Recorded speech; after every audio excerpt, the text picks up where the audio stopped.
Pjesa për a ka, unë ju them, është një nga indikatorët. Pastaj ka gjithë mundësinë, unë e shikoj kështu. Tani ta mbaroj, sepse unë më duket se e tha shumë qartë.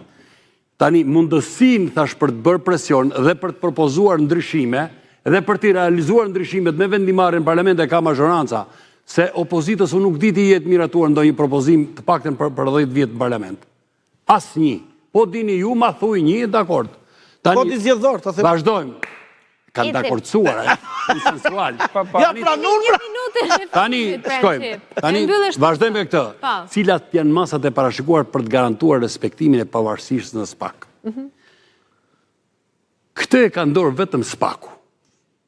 Po qëse në SPAK ka prokuror me integritet që bazohen në kushtetut dhe ligjin për funksionimin e drejtësisë, absolutisht, si që tha Kreshniku, është arritje që nuk dim do një rast që tjetë shtyp në i prokuror me këmbë, ose tjetë bërë presion, ose ta ken intimiduar rënd.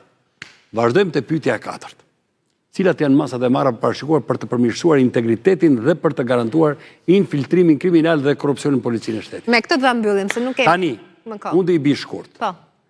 3 ditë përpara është shkarkuar me vendim qeverie... Ilir Proda, po. Kësha planifikuar dhe një mision për këtë? Mbetet... E keni planifikuar ju? Po, për të bërë për këtë temë, po... Pa tjetër ta bëni. Pa tjetër që dhe jo shifuar. Tani, atje ka probleme nga më të ndryshmet, thashë theme nga më të ndryshmet, por në fakt, du të keni parasysh një diçka. Do dalin, do plasin shumë shpejt. Proda ka ca video kompromentuese në takim me eksponent me botën e krimit. Kryeministri i Shqipërisë nuk mund e mbante ma. Unë këtu jap drejt kryeministrit të Shqipërisë. Ju t'jem realist. A i e vendosi kur e vendosi, se 4 muaj përpara në këtë studio unë të kam thënë kush të bëhet drejtori i përgjithshëm.